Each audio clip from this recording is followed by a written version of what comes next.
probably noticed, the overwhelming part of my channel is negative. And I just have to take a step back and wonder, is it maybe because I'm just growing old and I don't like the things that I used to like? Because that's kind of natural in life.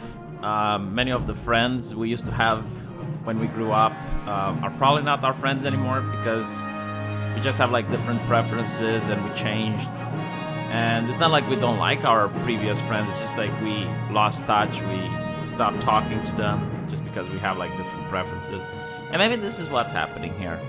You know, maybe I'm just not really into video games as I used to be, and that's why the channel is called Lack of Entertainment, because there's nothing much that entertains me. So I tried to answer this question. I played a couple of games that I used to like as a kid, and I gotta say, that's not the case, okay? Me growing up is not the case. I mean, it's unbelievable just how much fun I had playing Neverwinter Nights again. I mean, this is a game with really crappy graphics, really crappy cinematics, very cheesy storyline, but it's just so amazing. Okay, if you manage to get past the graphics, if you manage to get past like the first couple of minutes, you're going to utterly adore this. And it's not nostalgia, because I've played the expansion pack, and I haven't played the expansion pack when it was released. So for me, it was like a completely different game, and it's just so good on so many levels. It's back when developers used to actually create good games, and they like the games they created, and the people like playing the games the developers created. And I noticed something even more interesting. Like this actually blew my mind. See, when I first played this game, well, when I picked it up now, I thought that I'm going to play a game where the women are overly sexualized. Like every single woman is going to look just absolutely gorgeous. She's going to look absolutely stunning.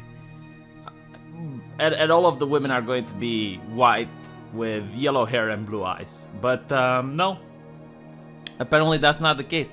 Apparently, this game had more diversity than modern games. I mean, there are modern games that are being praised for their diversity, and in this game, you actually get more diversity. And you need to take into account, this game was released in 2002. So there are people who are 18 years old now who've never played this game. Like, this is a game that came way before feminism, way before all the controversy and Anita Sarkeesian, and before you have the gaming press lecturing developers about diversity and needing to do more. No, this is a game before all of that. And that's why I'm making the video. In case you're a young person, you may not know this. You may think that the game journalists are responsible for diversity, because that's what they're saying. It's like, oh, games are becoming more diverse, but there's still more work to be done. Still more work to be done. That's what always is their battle cry. Still more work to be done. What work exactly have they done? Because, again, this is from 2002, and I want to show you just how diverse, you know, this game is. So let's create a character.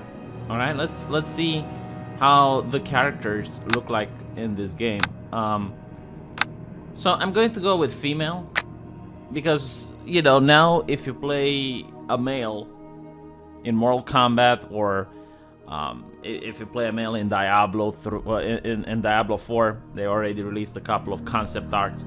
Like, the males are no problem, right? Like, they're still half naked. You still get to see their pecs, you still get to see their chest, you still get to see all of that. It's like the women that are under scrutiny. Like, you're supposed to cover them up. Bayonetta is sexist. You know, Mortal Kombat just covered up their women because, you know, it's a problem. If you have a sexy female character, it's called sexualizing. So let's look at how the women are, right? Let's pick an elf, and let's look at the portraits. And you're going to notice that the idea that all of the women are just like big titty, you know, perfectly good looking with godlike physique. That's not the case.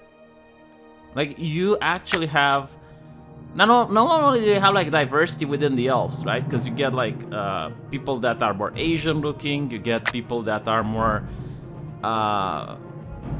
African American looking. You get like a wide diversity, but you also get like different body sizes, different body shapes. If you look at the chest, it's not like what you'd imagine. Because that's what I've been told, right? Like, I've been told that women were being designed with unrealistic body standards in mind before feminism came along. Like, feminism changed all that, and feminism made it good. I mean, look here. You know, this game was made in 2002, right? And you get, like, a wide array of characters. Now, you can play the sexy lady if you want. I think there are a couple of portraits here where you can go the route if you want to play as something that's more with sex appeal, but it's not the case, right? I mean, if you want to play a human, for example, this is another thing that I noticed. It's like, depending on what you play, you get different portraits. So, as a human, you can have something like this. But again, like Wizards of the Coast came out recently, and they were like, "Oh yes, we're really concerned, like making more people of color in Dungeons and Dragons." Like, what on earth are you talking about? Okay, learn your freaking history. You've always done this. All right, so when you actually make the character, I want to show you something else. Say I want to play as a sorcerer.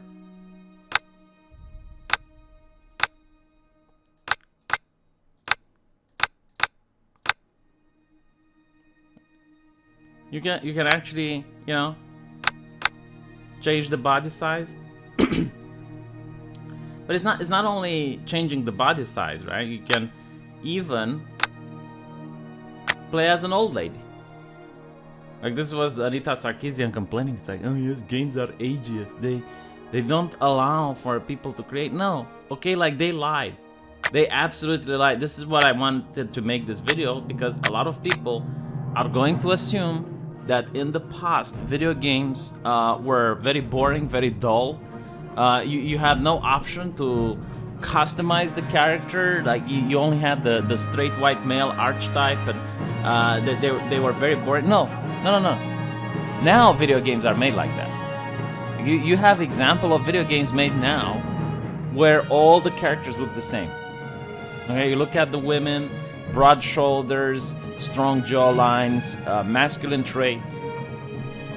They usually cut their hair in a military style because that's how they know how to make the strong and empowered woman. But back then, you had diversity. You had a wide array. I mean, look, okay, you can even make a female character that looks like this. Like, you can even have the androgynous character if you prefer. And I think you can even have like a female character with a male voice. Let me see if I can.